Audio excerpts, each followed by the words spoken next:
My refuge was always art and drawing and how I envisioned it and interpreted it. It actually might have started even a little before that. I mean, I always wanted to create what I would see. And I remember watching Rudolph the Red-Nosed Reindeer, and I wanted to create Santa. So I went in the backyard, took a bunch of mud and tried packing it and making Santa Claus. And it started to work, so I started doing other little characters and creatures, and that was my way of wanting to make this happen. Chiodo has created his own series of fine art editions which explore the theater of humanity. A master storyteller, his artwork transcends mere visual facts and reveals the inner soul, thoughts, and emotion of his subjects. It was a feeling of euphoria to create. I mean, I couldn't put words into it. Maybe that's why I created, is because this wanting to capture what I would see, whether it was visuals or storylines that I would hear about things. How do I capture them? And that's kind of why, if you think about it, people in history and then creatures, they all have stories behind it. And that's what I'm infatuated with. So I want to start off today by reading a quote. The quest for freedom, equality, and peace is universal despite geographical, religious, or cultural boundaries. This is in us all. This is in all of us, and it's our DNA. So those are words from today's guest. And this is a man who doesn't just believe that, he carves it into bronze and places it in the middle of cities all around the world so that folks can stand in front of them. Ladies and gentlemen, welcome back to the L3 Perspective, where we talk about life, love, and leadership. Today's special guest, I am very grateful for what he does and the impact that he has around the world. Ladies and gentlemen, Mario Chiodo. But I'm going to toss it over to Cam before we actually dive into it. Ayo. As you guys already know, like, love, share, subscribe. Tell us what you like. Tell us what you don't like. At the end of the day, we do it for you guys. So if you don't tell us, we'll do whatever we want, and nobody wants that. Yes. So good morning. Good morning to you. I guess it's more like good afternoon for you. Right? Yeah, so you're already like halfway through your day. Yeah, considering how early I get up in the morning. Yeah, it's like noon for me. Yes. Have you always been an early riser? Oh, God, I could, as a little kid, even trying to get out of bed to draw or color or something like that. Man.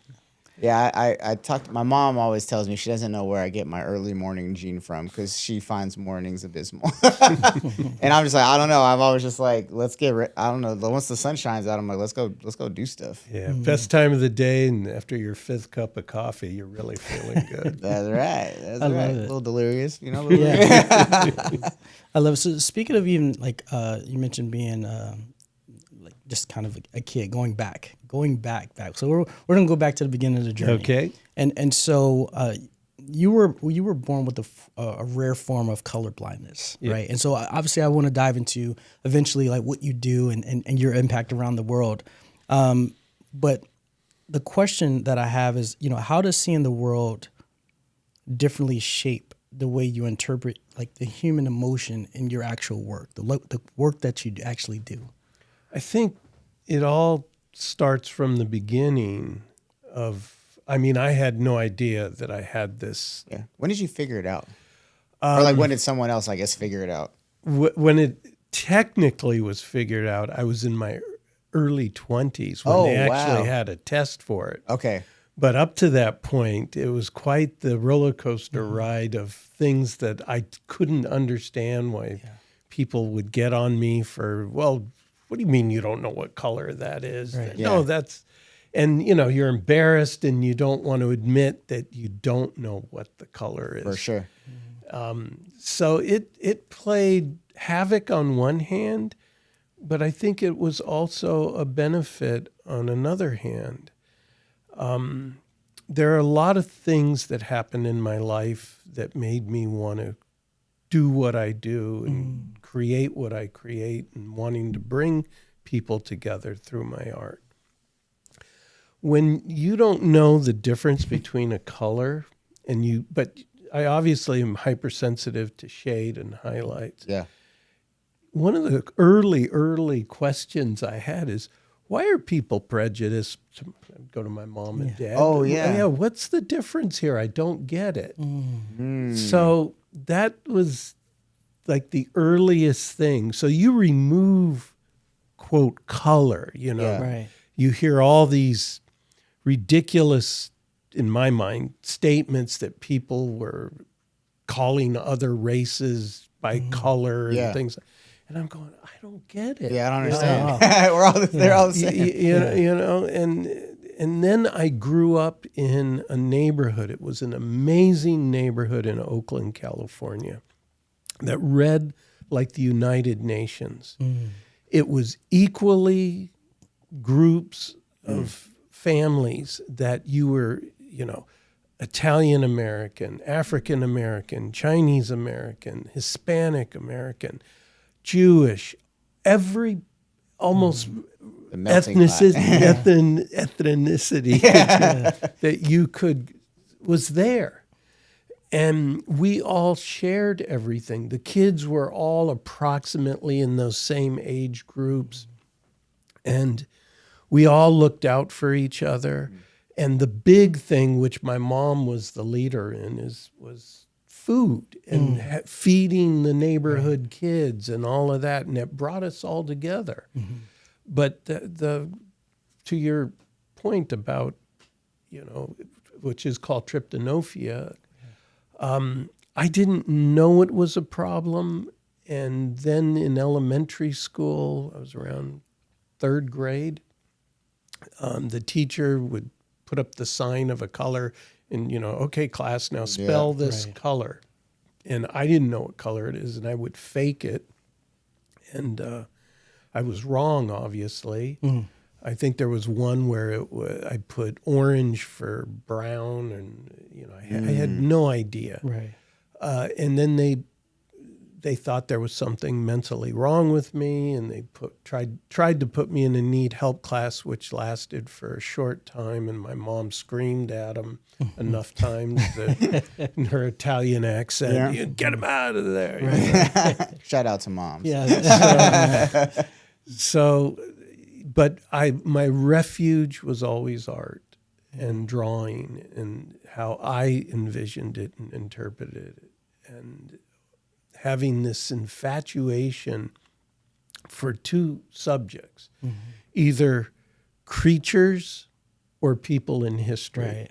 I mean, those were two extremes, but I loved to try to recreate those characters. And that's where it led me to where I am today. Yeah. So, The beginning. yeah. And I mean, when you talk about removing like the color out of things, I mean, it's not even just like skin color prejudice. It's like everything, like you think about how people react when someone wears clothes that are like too flamboyant, right? Or something like that. And you're like, nope, everything's just seen as a shape or a shade. Yeah, it looks normal to me, I think. Again, light and dark, which helps me with drawing. Or,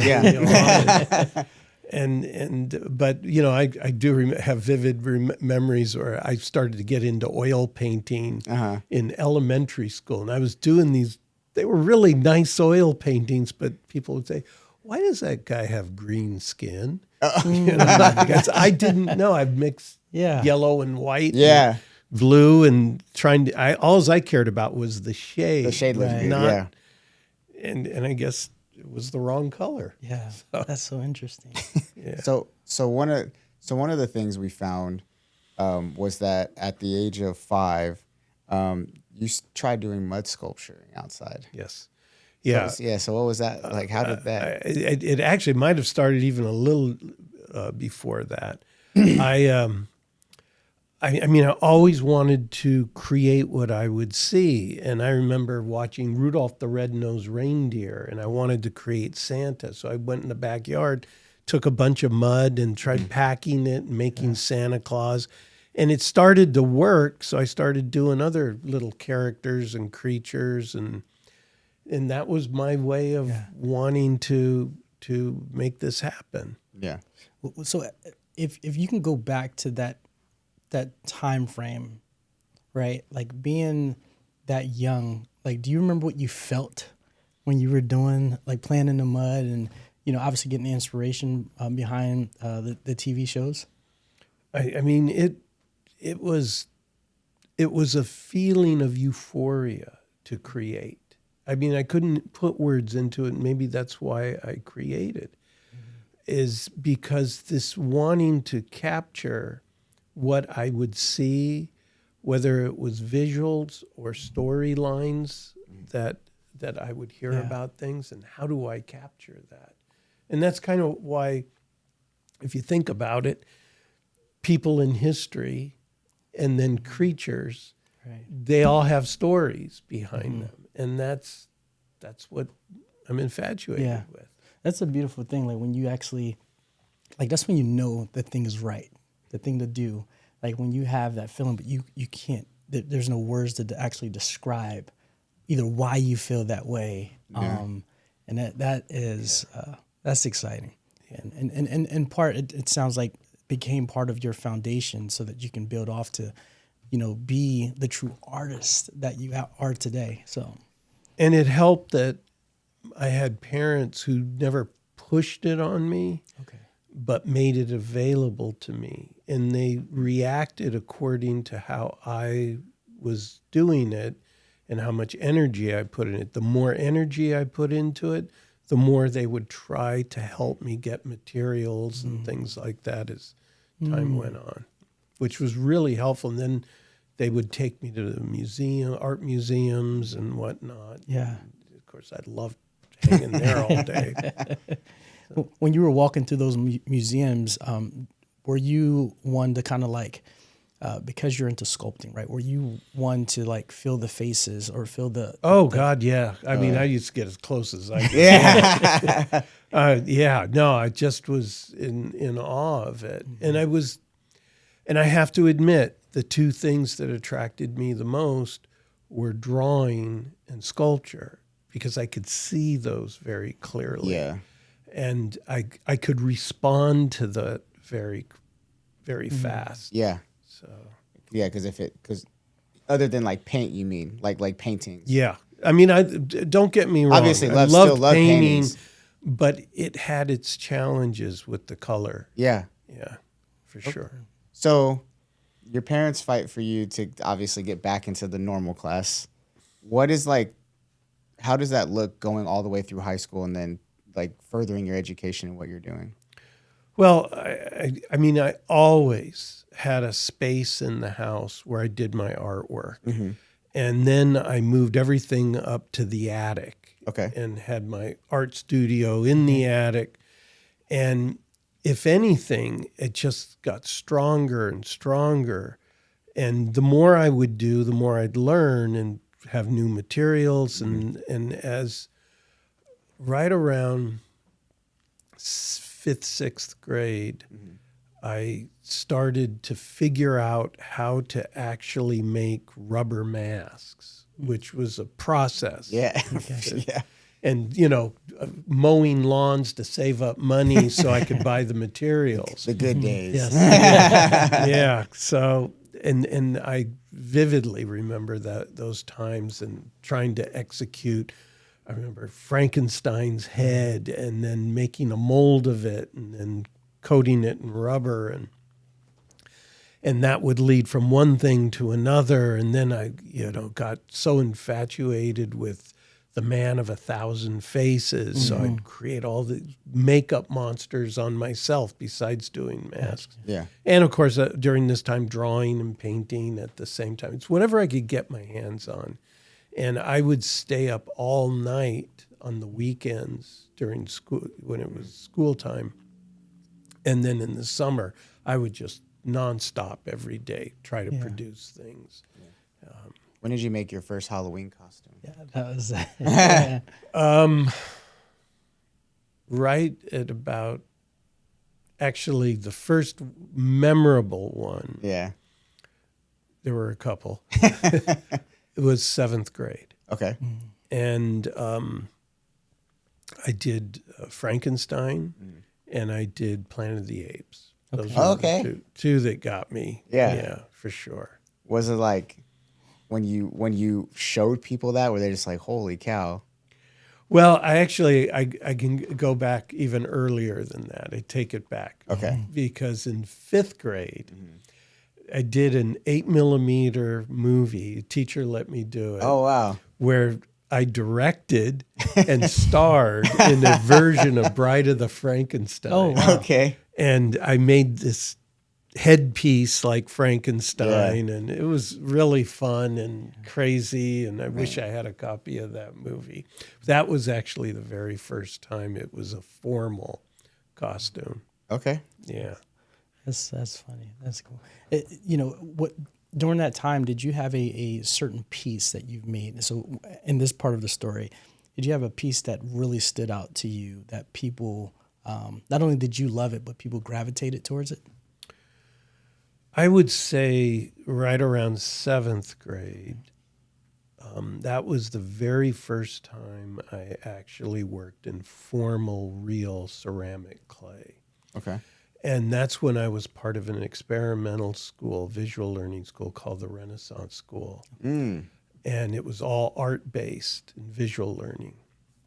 And on the first day, the teacher asked you, what do you want to do? And, in art. And I said, I just want to sculpt with real clay. And she goes, not a problem. Here's 25 pounds. And you can make whatever you want for the next 2 weeks and not worry about anything else. And I was like, I bet you, that God. was like, So I made, and actually at my studios, if you come there, you can see the first 2 heads I ever did that survived the kiln.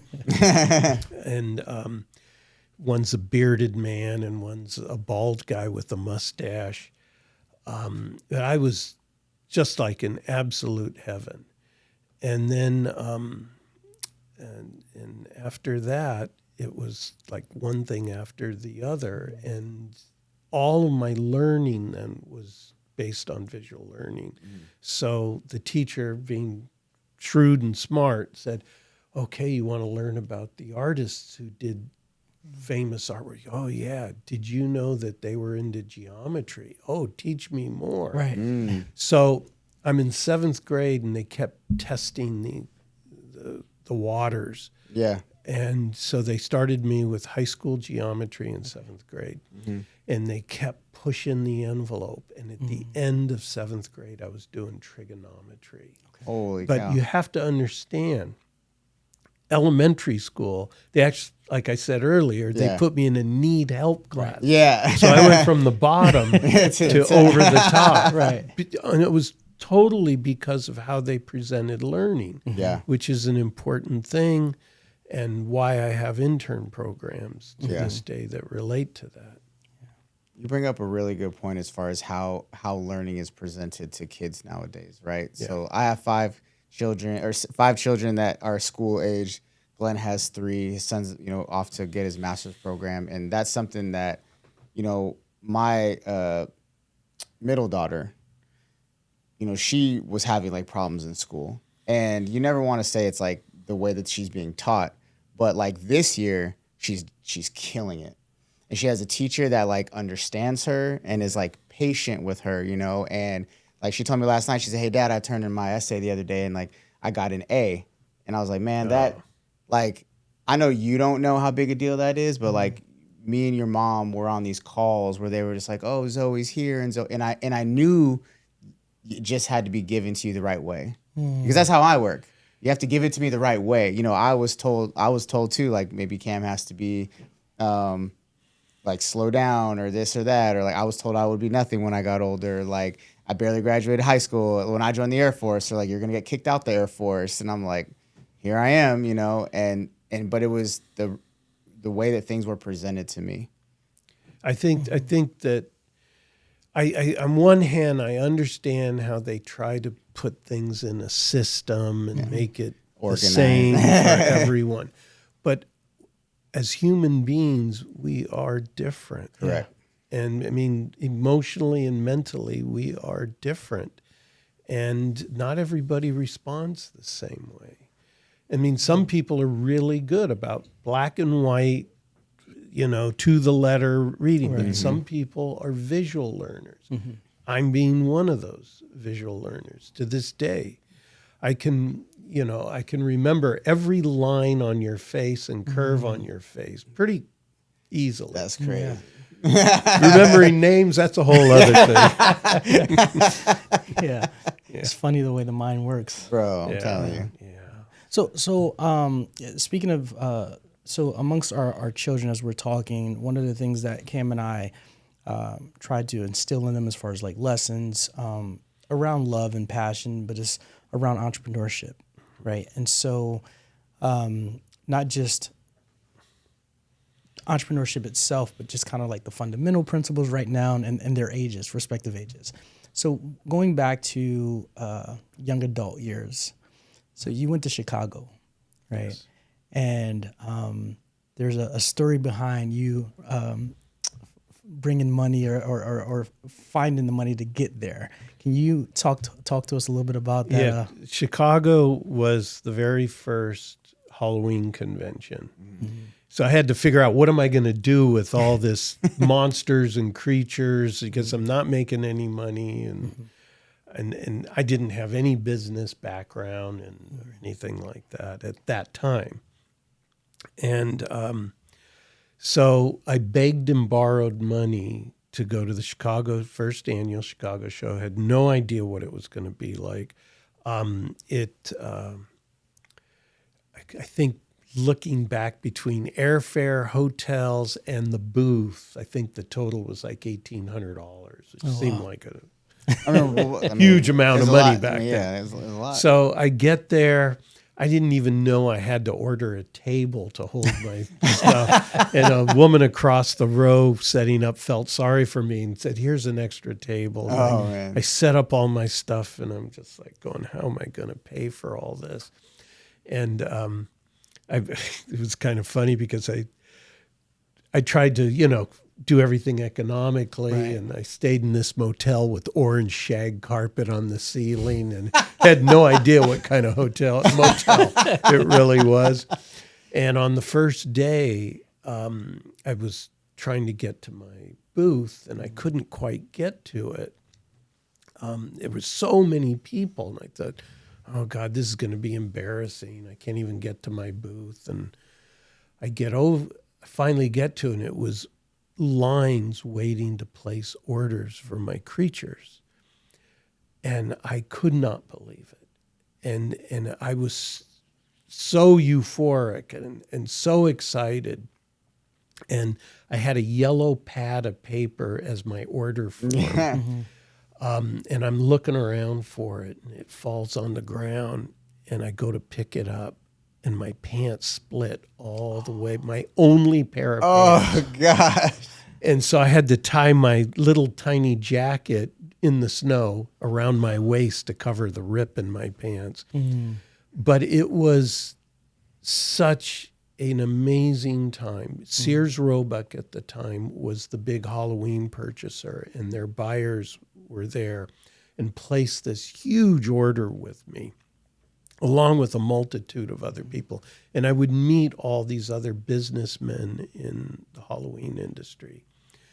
And it just exploded. Mm-hmm. I had no idea how I was going to make all this stuff, all these orders. I ended up, and that was, my parents helped out, my brothers helped out, my uncles helped out. The family affair. They got, an uncle got me a building, one of his buildings that had holes in the walls and rats and all that, but that was okay. It was so after that first year, the next Halloween convention was going to come up, and it was another fantastic year. But that year, a major Halloween icon company called Topstone Industries, and the owner of that company, Mel Goldberg, approached me, and he, for whatever reason, saw my craziness and knew how to nurture it. And he said, why don't you fly out to my offices in Connecticut and we can talk more? And I flew out there. And I've never met anyone so understanding. And he said, just before I left, he goes, confidentially, I only do businesses with people who I feel I don't need a contract with. And he goes, that's how I feel about you. Mm. And he gave me all the freedom to create and financially supported that and emotionally supported it and exploded what we were doing. And within a year of that or 2 years of that, a group of investment guys came who were a public company and wanted to turn everything into a public company. And that was unbelievable. So parallel to all this going on, so there's the creative aspect, but I was also extremely fortunate to learn the art of business, not just the art of creativity.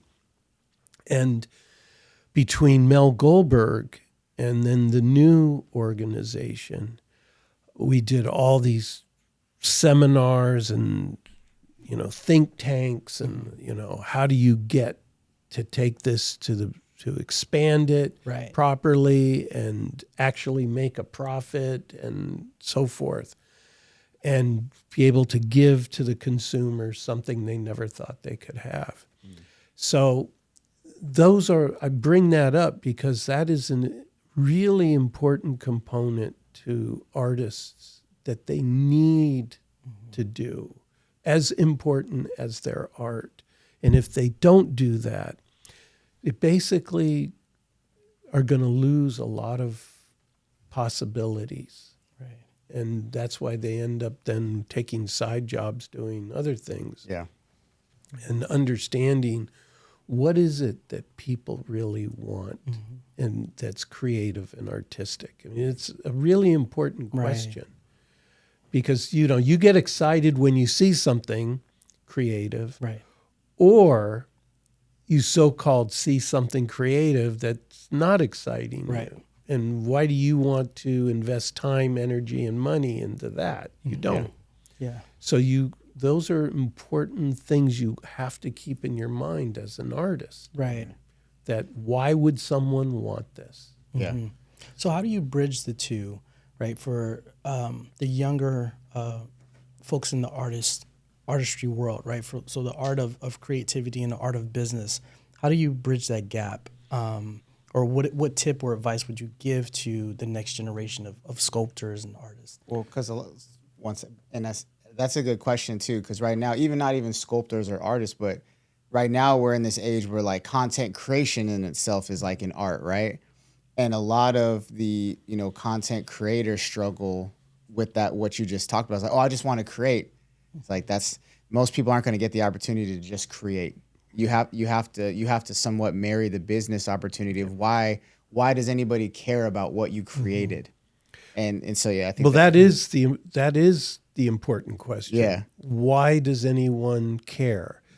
And my response always is, number one, you have to take your ego out of it because you're creating things for people to see. And yes, we are expressing what's inside of us, but is it what they want to see? And you have to make these hard decisions that, okay, I was very blessed to be a creative person, an artist.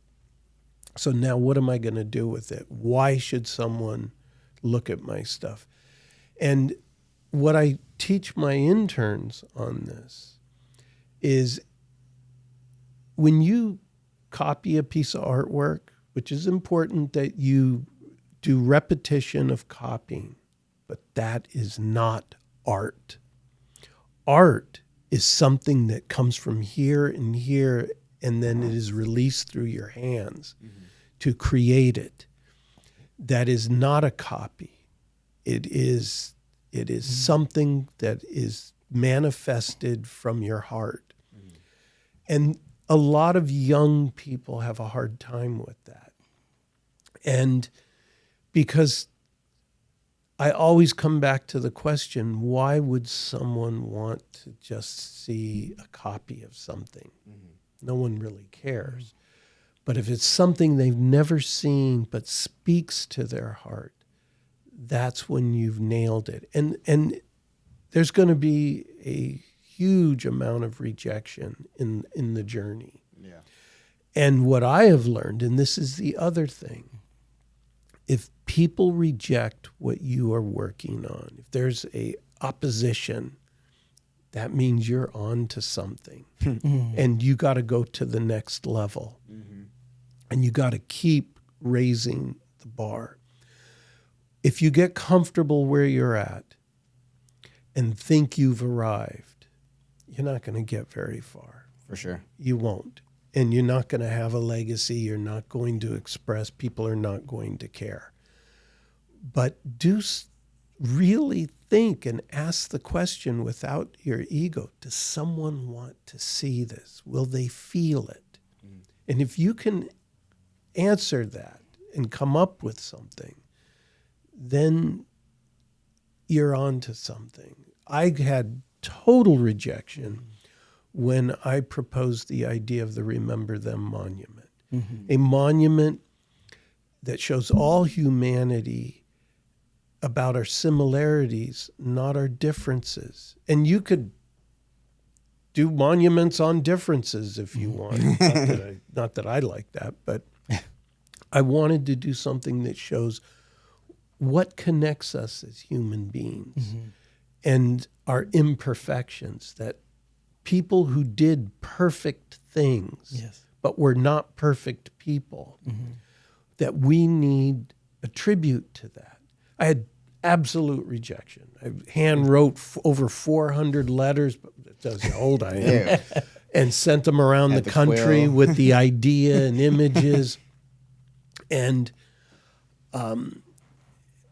nice idea. People would go, but no, we're not going to see this. But I felt we were onto something really significant. And I kept working on models of it. And then one day, out of nowhere, Maya Angelou shows up. And she goes, I heard you're working on something that I need to see. So I showed her. She was crying. She loved it. She said, she put her hand on Nelson Mandela's face that I was sculpting. And she said, I hid him in my basement for months in South Africa just before he went to prison. And I was like, I can't believe I'm here with this person. She goes, so what's the problem? And I said, no one wants it. She goes, stop it. She goes, just keep doing the work. The right people will show up. And the right people did show up. And like a week later, Jerry Brown and the president of Kaiser, who was brought in by the president of the Oakland Chamber of Commerce, Joe Heriberta, and all the right people did show up. And it just reinforced, do the work if you believe in it. And if you're being honest about that, it's something pure and not some egomaniac thing. So I think that's a good. People forget that there's no overnight success. No. And that's a lesson people need to hear like more and more of, is like you said, like 400 letters, rejection out, but on the outside they're like, oh my gosh, like everything must have just said yes to him, right? But because that in today's age, like that's all people want to show, right? They just want to show the successes of it all. When in reality, it's those who don't quit who reap the rewards. And that's I forgot who said it, but like I heard a quote where it's like, I'm not any smarter than anybody. I just didn't give up. I love that. That's the difference. It's not that I was better than you. It's not that I was smarter than you. It's not that I had more skills than you. It's that I was just unwilling to quit. Yeah. And not fail, because failure is a part of it. You will fail along the way. And I think people get those two mixed up. There's a difference between failing and quitting. Well, I don't even know if there is failure, because True. the more failures you have means the closer you're getting Yes, to sir. where you want to be. Very true. So it all depends on your Perspective. Yeah. Perspective. Yeah. And so, and talking about remembering them, and this was around after 9/11. Right? Yeah, As far it as was time frame? 9/11 that inspired me, because Okay. at that time, it's like the world became very divided. Yeah. What was it, 32 people or 34 people who committed the crimes of Right. 9/11. The whole world was judging entire races. Yeah. And I thought, no, we have to do something to bring us together. Yeah. For sure. And I, quite honestly, never would have thought I would have met the people I met when I created that monument, Yeah. where they just started kind of showing up. Right. I had Oscar Schindler's niece showed up. Oh, wow. The Roosevelt, certain grandchildren all became part of it. Maya Angelou was like one of the first. Martin Luther King III came, and Malcolm X's eldest daughter. And to hear the backstories that you don't hear in the history books Yeah. of things that actually happened, it just strengthened my heart even more about these people and what they went through to help other people. So that's why, and I feel we can't forget this. Yeah. In spite of their imperfections, and they all were imperfect, just like Right. you and me. We are all, yeah. Right. Yeah. How did that during that time? How did that project, or even 9/11, but how did that project specifically like impact your family? Because, I found that your daughter was a piece of that inspiration behind you going into that very creative mode to produce the art. Well, my children, I didn't want them to grow up in this world that we experienced with 9/11. Yeah. And my daughters are amazing, and I don't want to sit here, but they are. Yeah. And they've had their own challenges that they've gotten through that were inspiring. And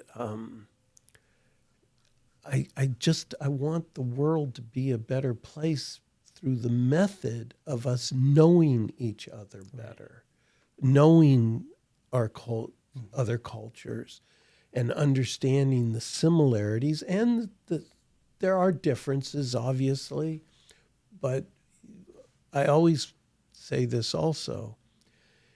When you get caught up in trying to, put down a culture or a race, just remember one thing. We all come from the same planet. We all come from the dirt and the water, and that makes us connected. So when you want to think, oh, no, we are connected. Yeah. And I think that is critical, and we need more awareness of that. Yeah. That I feel is the journey of peace, of what peace really is about, which is, nothing goes to waste, and everything you do is an accumulation to where you are now working on things. And that's the direction it has brought me with the artwork I'm working on. The major focus is monuments about peace. Yeah. So That's powerful. That's beautiful. I seen you when you mentioned your daughters. Like, you could see the love that you have for them. well, they are great, and probably because of their mom more than me. I mean, I was a crazy artist. Yeah, Don't worry, that's just my dad. Don't worry. yeah, that's good. So let me ask you this. What do you believe is the difference between a career and a calling? And how do you lead yourself through a pivot of that magnitude? Well, that's an interesting question. I think a career is somewhat with formal aspects to it. Mm-hmm. You know, everything from learning what you're doing to a calling is going far beyond that, far beyond what we know as our means of being. Mm-hmm. And that a calling can make you go stronger than anything else that you've ever done, regardless of how questionable it might be to other people. I mean, you'll get a lot of naysayers when you go after your calling, but you also will connect with people you never thought you could be connected with. And I could, name some, I could name many others that I've been connected with that I'm very proud to know and honored to work with. Yeah. And speaking of all of those names that you have, right, can had the opportunity to connect with. Earlier you mentioned, like, you know, when you look at my face, you can see all the lines, all the things. When you're spending time like sculpting the face of whoever that individual is, do you feel closer to them, and or like you have a knowing and an understanding of them as you're carving through the lines and crafting the art? Oh God, yes. I mean, funny that you asked that question. I'm sculpting a giant version of Arnold Schwarzenegger and really understanding every, why he's looking the way he does and how his anatomy and physiology, what he had to do to get to that point. Because I've studied him from when he was very young to as he got older. And yeah, you really find a connection. I remember sculpting Abraham Lincoln and both looking at all his images, but reading about his history in greater detail than just typical schooling history. And you look at the lines on his face and go, I see how that happened, why he looks the way he does, right? For what he had to go through. And you could say this about almost anyone, right? But experiencing that is really experiencing them on a different level than just a typical history book. Mm-hmm. Yeah. So going into like kind of standing that same, you're standing in front of them. Is there a moment like when you're just looking at the clay, right? And you haven't even begun to mold it. Like, where do you start, right? Like, is it something where you dive deep internally, and then it just speaks through your hands, or is it something that you go into? You already go into a very structured approach, like you're going to start here. I think when you're trying to capture a human being, yes, there's human anatomy and physiology involved. There is. You can't get away from that. And there's a structure I do to do that. But to capture the essence of that person always starts with the eyes. And that's where I focus on the most initially, and then everything comes from that, the formations. Because the eyes are what makes us who we are. Right. Yeah. That's why I believe leadership is so powerful. Like, just being able to have the vision and see the things and lead from the front while also leading from the back, right? Being able to help the individuals accomplish the overall goal, the mission, the task. And so, yeah, appreciate you sharing that. Yeah. So you gave a TEDx talk. Yes. Called Connecting Humanity During Disconnected Times. How did that come about? I actually, it was the Remember Them monument I was working on, and a gentleman by the name of Jeff Prather from Napa, was a producer of TED Talk, approached me and wanted to know if I'd like to do one. Now, all my studios were in Oakland at the time. Okay. And so he kind of came down, coached me how we're going to do this. And he said, we're going to film you up in Napa at the Napa Opera House. And I said, oh, this is great. You know, I'd love to do this. And it was to talk about, you know, the whole process and what I went through and connecting humanity and how from dirt life comes and clay and materialize it. And the irony of that one was when the actual filming in the Opera House, full house, people, there's a prompt, little video prompt, because I had artwork that was coming out behind me, and there was videotapes of me doing stuff. So I had no idea what was behind me. The prompt comes out and it goes black. It just shut off, and I had to fake the whole script, everything. Oh man, That was off the cuff.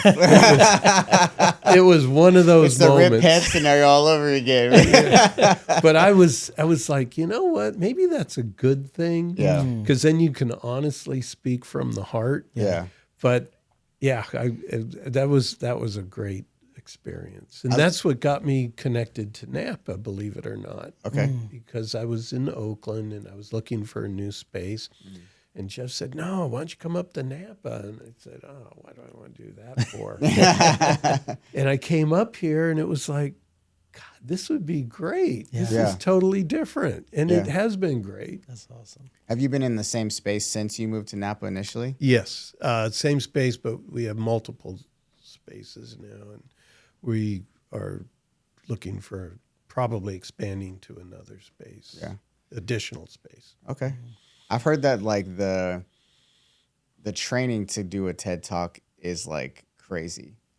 So for the teleprompter or like for that screen to go off, like I've heard like they, like you said, they're like coaching you. They want, you know, they want to make sure you've like memorized everything. The cadence is right. The timing is right. So yeah. So I had to fake the whole thing. Dang. So did you have to do a lot of that kind of rigorous like preparation for it? I spoke from the heart, and yes, you had to think about what is it you're going to say, because it had to align with what the images were behind me. So I had to kind of hope for the best. And yeah, we practiced that, but I always had Something the script and prompt in front of me. Ah, okay. And then suddenly you don't have it. And it was like, oh God. I wonder if that's one of the moments that, because I know some people that have done TEDx talks with probably in the last like 5 or 6 years, and they were saying that like now you have to have the entire thing memorized. Yeah. That's Maybe that's why. probably why. Yeah. A few moments where AV just had a whole issue. Right. Yeah. Yeah. But it was a great experience. That's awesome. Yeah. Yeah, I enjoyed that. I remember shaking your hand in the hallway, and you know, I have a good intuition, you know, when it comes to, you know, the character of people, and you know, when I remember our hands releasing, and I was like, it's something about this guy, and I didn't know anything about you, but it was like, it's something about this guy that I feel that is very heart led, like he leads with his heart, and maybe he even brings people together through that, and so what I wanted to ask you is. You have a current project, Seeds of Peace, right? Sculptor, and is described as a global symbol of hope, peace, and unity.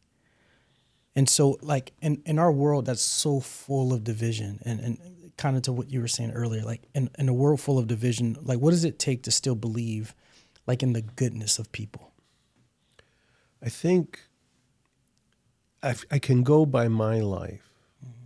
And I look at all the different people in my life from different cultures, different parts of the world. Make no mistake here. I could work till I'm blue in the face, but it's other people reaching out to you that make the difference. and whether that's because of what I was doing or because they wanted to reach out, the connection to other people is vital and critical. And people from all different backgrounds have helped me along the way. And that is the example of what I live by and why it's imperative that we see this connection with each other and respect the differences. But the similarities are, all you have to remember is every culture parent wants the betterment of a world for their children. I mean, that's might sound simple, but we all want that. And we have to take the responsibility to make a more welcoming and better world for each other. We all only have this single planet that we're part of. You know, we're not living on Mars yet, even though I'm working with Scott Hubbard, who's the Mars czar.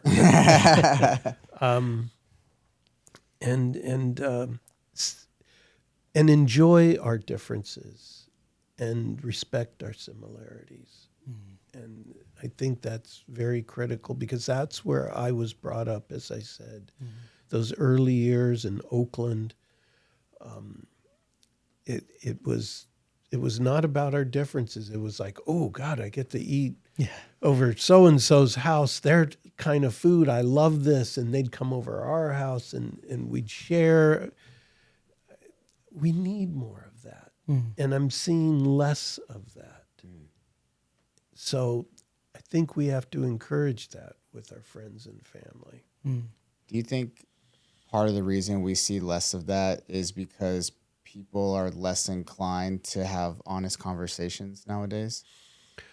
Oh, good. You're going to get me started on something that I was a feel hitter. strong about. Well, so I say that because I feel strongly about that too. You know, I'm very big on like, I don't want to sugarcoat things. Like, let's talk. Let's you know, if we can disagree and not be nasty about it. But you know, and if I'm doing something wrong, call me out. It ain't gonna hurt my feelings. But I'm sure as shit gonna call you out if I don't agree or you're doing something you shouldn't be doing.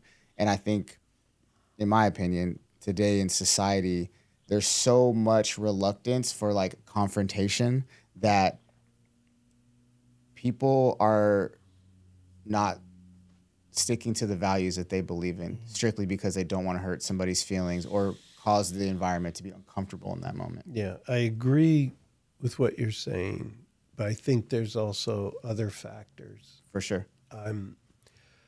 You know, technology can be a wonderful thing, but misused could be a detriment for everybody. And I'm seeing it in the younger generation right now, how, lack of a better term, antisocial they are becoming and less interacting as human beings. And they're glued to their phone. I worry about that. Yeah. It's one of the reasons why I have an intern program to do hands-on art with young people, that they realize it's a totally different experience, a totally different mindset than to simply look at things on your phone. Yeah. So I don't know where it's all going. I only know that we all have a responsibility to try to make it real for humanity. Yeah. And we talked about that the other day when I was telling you about like the painting of the studio, how, you know, I think everyone should do it.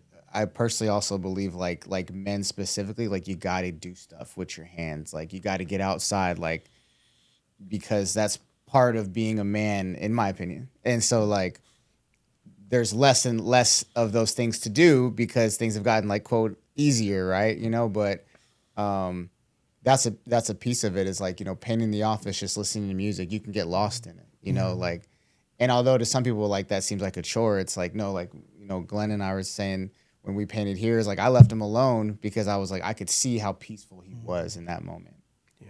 Well, you're creating Correct. And creating means you have something to show for, Yeah. something tangible that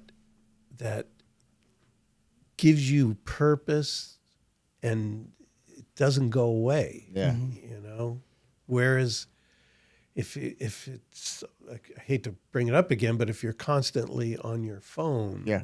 what do you have to show for? For sure. Yeah. And you got a lot of crazy social media that some of it's great and some of it is like totally fake, Right. Yeah. you know, and no one's calling people out on that. Correct. Yeah. So that's the worry. I always double check everything. People like send me stuff and I double check. I'm like, this is fake, or like this isn't even the full story, or like, you know, and I'm like, I'm gonna be that guy. Don't send me stuff if you don't want me to fact check. No, that's true. I mean, even speaking to everything that you're saying right now, and you know, you have your studio and you're leading people. You lead a team, and oftentimes you guys are working on projects that take 2 to 3 years. Yeah. And so, you know, the question that I have around that is, when it comes to those projects and when it comes to building a culture, how do you build a culture? How do you build a healthy culture within leading those team members to where it becomes a healthy culture and not just about a paycheck? Well, everybody who is on my staff has art backgrounds. And part of working with me is them being able to express through art that is their, you know, highest goal and purpose. Yeah. And as I tell, you know, early on when we talk about ego and just remove your ego, and you can really see how people grow and they have so much to show for when they're creating. And I've always lived by something that I also tell my interns. If you're creating, that means you're not destroying. So what if we use that culturally Yeah. to all humanity? And, you know, I'm very blessed because the team I've got, they all have different backgrounds, but they're all art backgrounds and they're all dedicated. And I mean, everyone's equally important as the other Yeah. on these projects. And I always say, all of these massive projects are a team effort, and including me, it's part of a team, Right. you know? Yeah. And that, as it should be. Right. I remember when I met some of your team members, you know, I could see the intensity and an intentionality about what they were doing in that moment. Like everyone was so focused Yes. on like different pieces of the project or different projects, and it was really cool to see folks be in their element, while, you know, these new folks are just walking through on the floor, right? But they were just so locked in, and then when we spoke to them, like it was almost like a true representation of the leader. And it was a beautiful sight to see. We were inspired when we left. Oh, that's we were great really to inspired. And you know, we often talk about like the future of what our companies look like, and being able to make sure that we have the folks on our team that are so much in alignment with the mission, the vision, and the values, that when guests walk through our floor, they see them through us. Yeah. And so, And you probably, I can assume, you're doing what you love. And if you're doing what you love, it's not work. right. Yeah. That's how you justify working 7 days a week.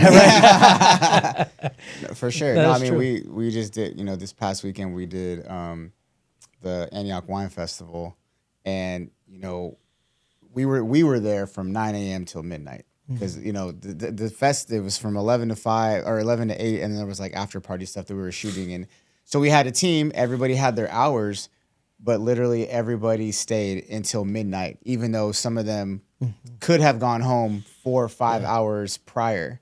And a testament to that was they were like, this didn't feel like work. Like we were having so much fun, and like you guys made it so like like not stressful because there was a process, you know, and they were like, and we were just vibing. Yeah. Yeah. And like I was telling Glenn, I was like, there's literally nothing that sounds better than when people who are supposed to be considered, you know, contractors just because of the nature of the relationship and the work wise are like, no, like we're a team. And so now even, you know, they're messaging us like, hey, what are our rates? Because I have someone asking me to do stuff, but I want to do this with the team because we did it so good and it was so much fun. Yeah. Well, and that's that, and all people should understand that. Right. Yeah. That, you know, I mean, don't get me wrong. There are things that you There's times. monotonous It's not stuff 100. you gotta Yeah. do, but find something you love. Yeah. Is critical. Yeah, Very critical. I agree. I wholeheartily agree with that. I would say I've been partnered with Kim for 3 years now, and not one day that I've worked with him has felt like work. Yeah.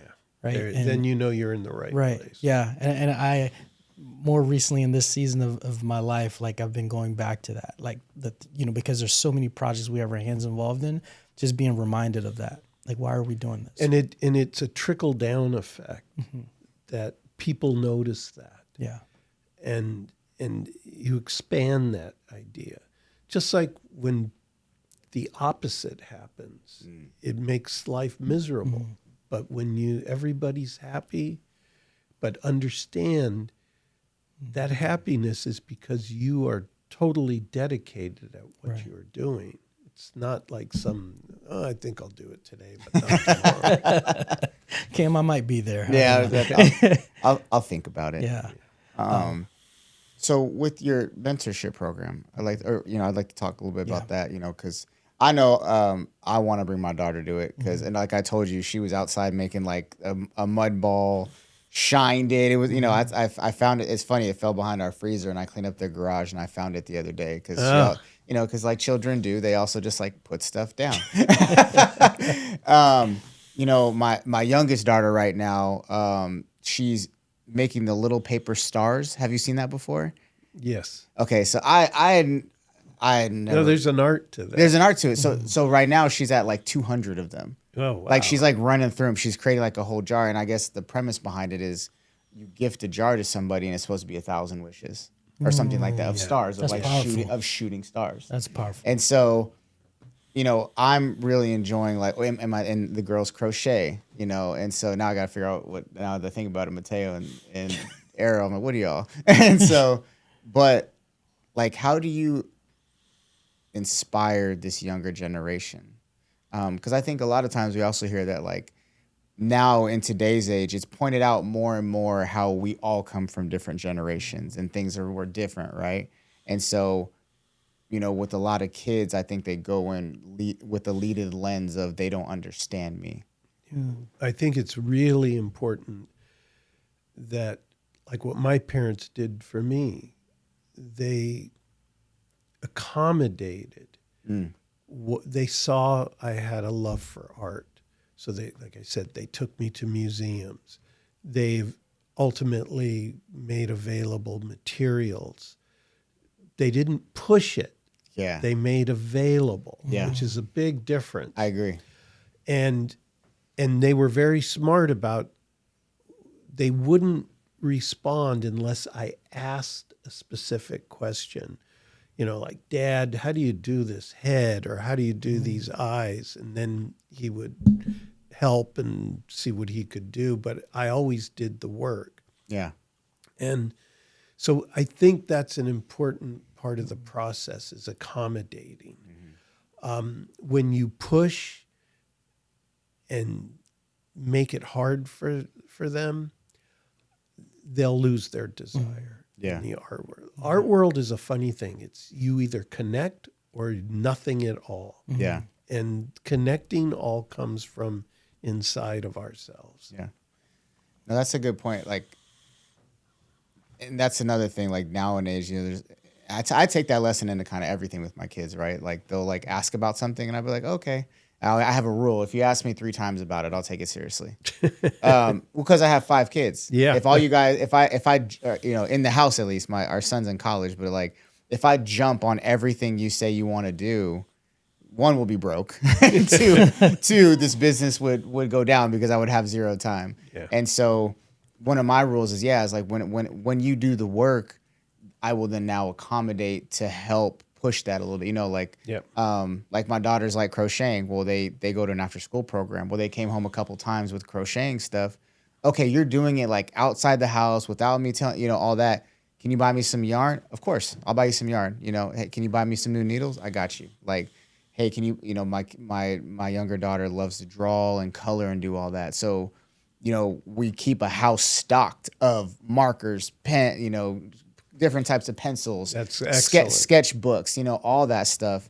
And I think that's really important. Like you said, is like you want to push your kids, but not force them. Yeah. Yeah. Big difference. Big difference. There's a difference in supporting them and helping them be better, and then just like making things miserable for them. Yeah, For sure. I love that. I mean, I know we could talk to you all day. Like I feel that like I want to dive so much deeper into like everything that we've already talked about, but I want to do something different. Okay. We've never done this on our episode. We're like 92 episodes in. All right. I don't even know what he's gonna do. And so curious. I want to do a quick lightning round. But before we do the Remember Them sculpture, can you name the folks on in that masterpiece? Well, there's like 36 of them. I was gonna say. Okay. All right. Let's I mean, name the first 5 that you started with. The first 5 was Abraham Lincoln, Okay. Coretta King, Martin Luther King, Malcolm X, Winston Churchill. That's first 5. Okay. Okay. But there were like 12 I had started at this. Oh, okay. At the same time. Okay. So here's my first question. So there's 5 questions in this lightning round. The first question regarding that: if you could add one more figure to remember them, who would it be and why? Oh man, that's a tough one because when I did remember them, I made very clear this is the beginning, not the definitive 36 people. And we could. I wished I would have had Eleanor Roosevelt. Okay.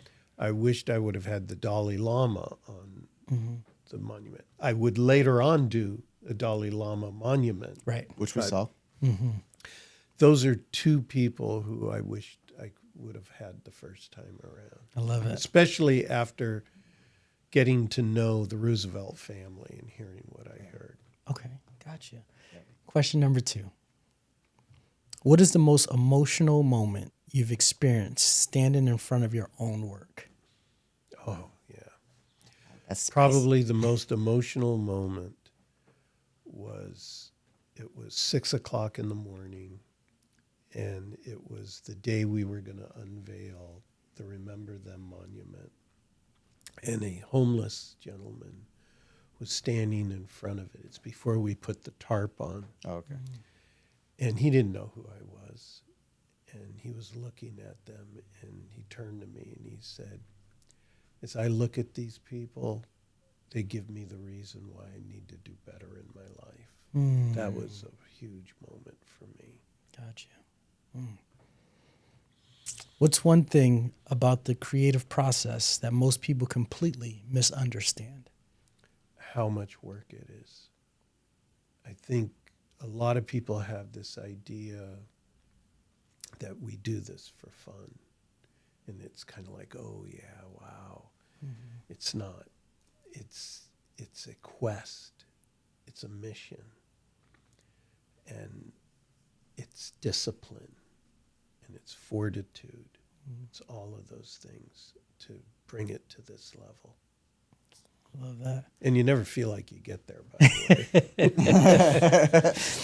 All right, question number 4. So question 4 of 5.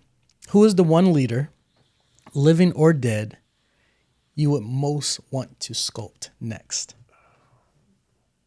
Wow. Leader. That's a tough one. Probably,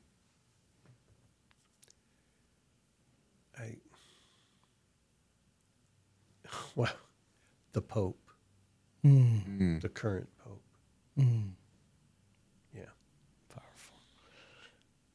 And my last question, we could do a whole episode off of this.